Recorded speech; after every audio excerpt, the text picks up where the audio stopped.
But try as it might, it could never quite shake off its association with chips, beer and tattoos.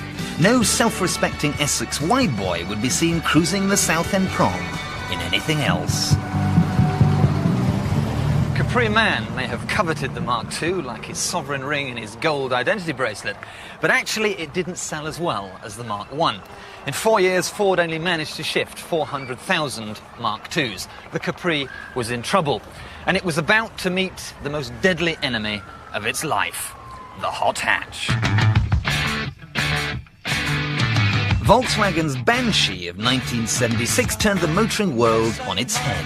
The GTI was swisher, smaller, speedier, and it had something the Capri didn't: class. Time for another visit to the cosmetic surgeon, the Mark III. But all the gear badges, Mercedes-esque rear lights and Draylon interiors couldn't save it. The hooligan heritage was here to stay, and a certain rather laddish TV series didn't help a bit.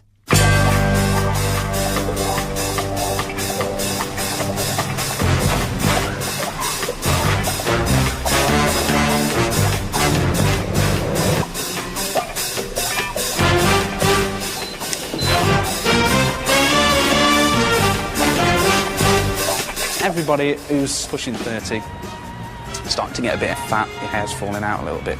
Seems to remember the childhood and what they actually did and what they actually watched on TV. Well, for me, it was the professionals on TV. Bodie and Doyle, I wanted to be Bodie, and I wanted his car, and that's why I got it. Well, I hired a private detective. That was the only way I could find the car. He actually gave me the information after about 6 months. He found out, whatever means he did, he found out exactly where the car was. Nice try, but he talked too much. And after all that, I went and bought it, after a long haggling and countless journeys to Stoke-on-Trent. Right, give me the keys.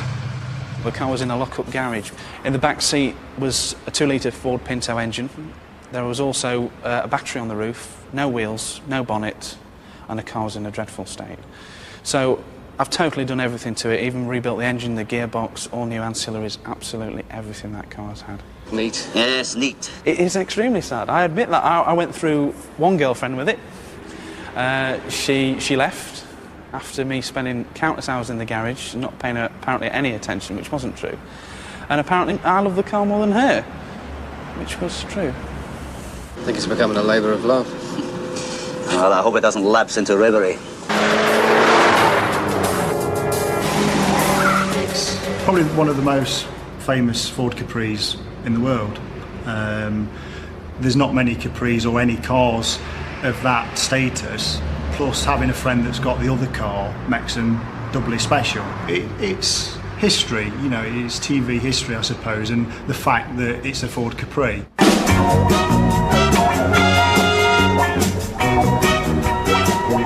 When you think of the professionals, you think of the Capris that they drove, you think of the car chasers, you think of things like that, and this car represents that to me. That is exactly what it stands for. It stands for my childhood, it stands for what I was when I was 12 years old, and what I am now, unfortunately. Hey, Dick. What do you think? Looking for the car keys.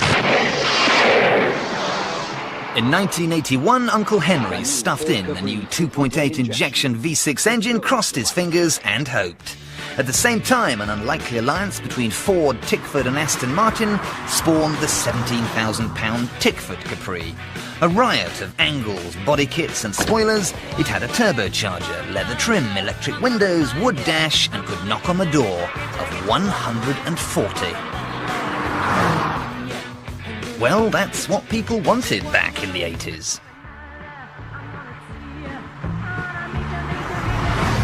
Ford kept the best till last with the limited edition Capri 280. 1,038 cars, all with leather trim and all in a very fetching shade of Brooklands green. It had a terrifying price tag of £12,000, but ironically it was one of the finest Capris ever and almost refined. But it had hot hatches chewing its coattails, and it was up against the might of the modern Cosworth Sierra. It was the end of the road. The oldest swinger in town was about to leave the disco for good. In late 86, after 17 years and nearly 2 million Capris, the last one rolled forlornly out of the Cologne factory. Ford's new XR4, XR3 and XR2 carried on the sporting mantle, leaving the Capri to wait patiently for classic status. And wait, and wait, and wait. Nobody threw any laurel wreaths for a very long time, until the art world decided to thrust greatness on the Capri. German artist Martin Kippenberger painted several works inspired by his favourite fast Ford, and even named a restaurant in Los Angeles after it. While Anne Tilbury came up with the tongue-in-cheek Capri for the Islington Art Festival, and Sarah Lucas created solid gold Easy Action, a thinly veiled homily to the rhythmic rogerings reserved for a Capri's backseat. It's called Solid Gold Easy Action, just after the T-Rex on. So it's sort of appropriate to a car. I thought first of all of using an Escort, just because I thought the word Escort would be quite good with the idea, but then I thought an Escort's just so unsexy that Capri would be much better in it. Moves like a cat and knows that I ride her.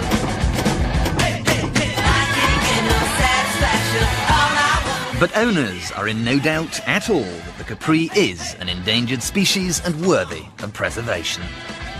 Well, I lost my eyesight in 1980, so it meant that I couldn't drive the car any longer. So my father was good enough to allow me to keep it in his garage, so I kept it well covered and wax oiled. And after it had stood there for about 3 years, I thought I would start to try and get it into some sort of shape so that I could show it. I think that the car itself these days doesn't look dated at all. It's still a classic shape, and it still performs well on the street. It's just the shape, the way it drives. You have to really drive the car. The long bonnet, you can get some speed up on it. It's so cheap on parts, cheap to run.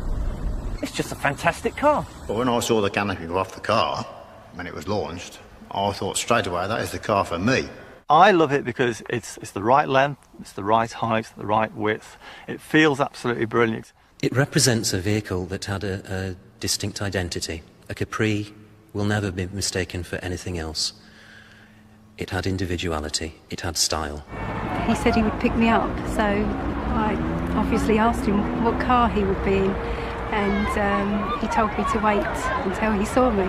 I think that if you like a car, then it's worth having it come what anybody else calls it or makes it out to be. I was a bit embarrassed, I don't know. But, not as much as I was. When we went on holiday, there was a roof rack on the top of the car with all the camping equipment on the top. It did us well, didn't it? Yeah. And that car is still going now, with the original engine, gearbox and axle in it. I've grown to love it as much as Lee does. Love is blind. But nobody went misty-eyed over its successor, the unpopular Probe, which is why Ford returned to that unmistakable side window in the new Puma. An open admission that when it comes to Couthi coupes, none was more influential or more significant than that original classic Capri.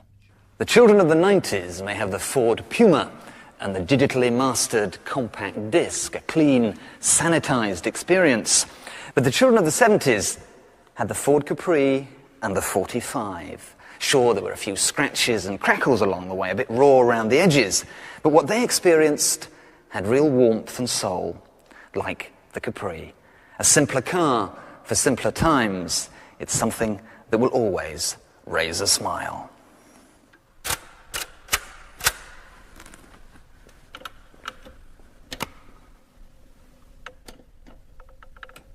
You've done it all. You've broken every code. What were you doing back in 1997? Has anything changed in the past 10 years? Panorama Revisited here on BBC4 next. You're supposed to